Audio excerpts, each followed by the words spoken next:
রানী লক্ষ্মীবাঈ সেনা সদস্য পুরন সিং এসে রানীকে বললেন, রানীমা, আমার স্ত্রীকে আপনার নারী বাহিনীতে স্থান দিন। ও আমার থেকেও ভালো যুদ্ধ করে, ঘোড়ায় চড়ে, বুন্দেলখণ্ডি ছাড়া অন্য ভাষায় কথা বলতে জানে, হিন্দি তো আছেই, এমনকি আশ্চর্য হলো ইংরেজদের ভাষা একটু আধটু বুঝতে পারে, বলতেও পারে।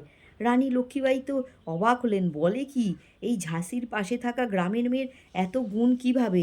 1857 সালে বিদ্রোহের সময় 14,000 সেনা নিয়ে ব্রিটিশ জেনারেল হিউজ রোজ হাজির হলেন ঝাঁসির দুর্গের সামনে। চিৎকার করে প্রহরীদের জানিয়ে দেওয়া হলো, রানীকে বলো আত্মসমর্পণ করতে, নয়তো আমরা আসছি দুর্গে। পেশোয়ার নানা সাহেবকে খবর পাঠানো হয়েছে, তিনি যদি সাহায্য করেন, কিন্তু আসতে পারছেন না, কলকিতে আটকে পড়েছেন।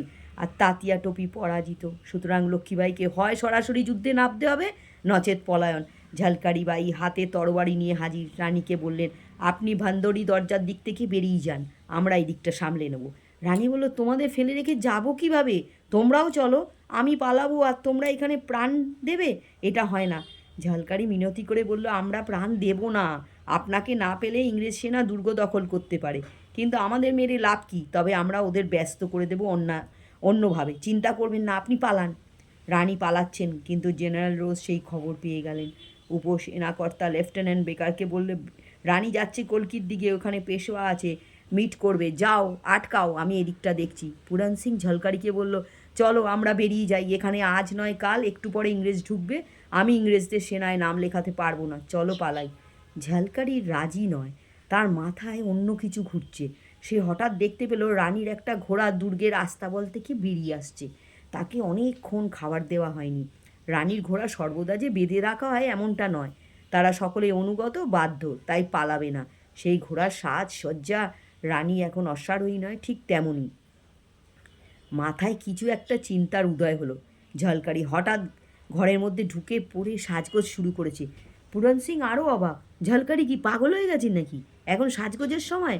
ঝলকারি সম্পূর্ণ রানী লক্ষ্মীবাঈর মতো সেজে, সেই রকম অস্ত্রসজ্জিত হয়ে ঘোড়ায় উঠে সদর তোরণের দিকে অগ্রসর হচ্ছে।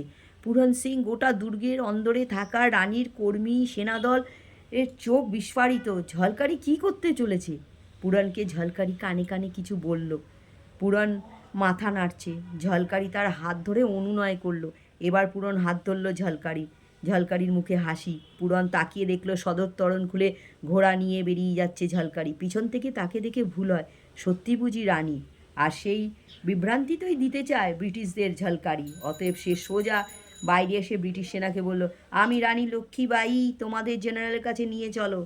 ব্রিটিশ সেনাদের বিশ্বাস হয় না। একজন বলল, হতেও পারে, সেরকমই তো লাগছে।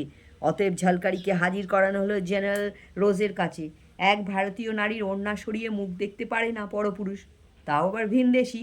অতএব জেনারেল রোজের সন্দেহ হলেও নিঃসংশয় হতে পারছেন। এক নারী পরিচারিকাকে ডাকা হলো। সে এসে ওড়না সরাতেই ভারতীয় সেনা এসে বলল, না, এ রানী নয়। জেনারেল রোজ হাসতে হাসতে বলল, তুমি পাগল নাকি? এই আত্মহত্যা কেউ করে?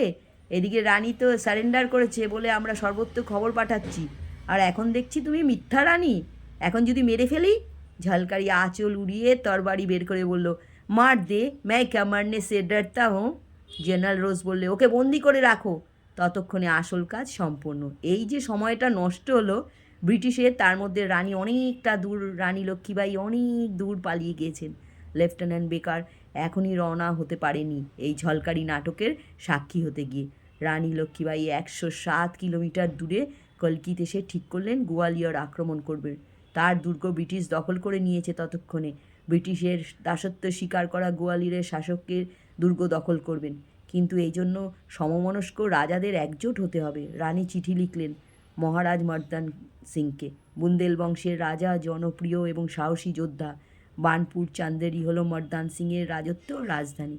ললিতপুরের তাল বেটে তিনি মাঝে মাঝেই যান, তবে মর্মান্তিক ঘটনার পর সেই যাওয়া কমেছে। মর্দান সিং দুপুরে খাবার খেতে বসেছেন, সেই সময় তার কাছে এলো রানী লক্ষ্মীবাঈয়ের দূত। খাবার ফেলে ওঠার তো প্রশ্ন নেই, অমঙ্গল হয়, কিন্তু এখন ওইসব ভাবার সময় নেই। মর্দান সিং খাবার থালা রেখে উঠে গেলেন। দূতের হাতে পাঠানো রানী লক্ষ্মীবাঈয়ের চিঠি পড়ে দেখলেন রানী বিপদের মধ্যে রয়েছে, সাহায্য চান। আগুন জ্বলল মর্দান সিংয়ের মাথায়। এই ব্রিটিশের এত সাহস, যা ইচ্ছা তাই করছে আমাদের দেশে, আমাদের রাজ্যে, আমাদের রাজপাটে আমাদের অধিকার নেই। এমনভাবেই ভারতের ইতিহাসে মহিলা পুরুষ সবাই তাদের সাহসিকতার অমূল্য প্রদর্শন করে গেছে। এই ইতিহাসের এই ইতিহাসের সাক্ষী রয়েছে কত দুর্গ, কত রাজপ্রাসাদ, আর কত রানী, কত রাজাদের জীবন কাহিনী। যদি তোমাদের ভালো লাগে তাহলে লাইক, কমেন্ট আর শেয়ার করে দিও, আর চ্যানেলটিকে সাবস্ক্রাইব করে দিও।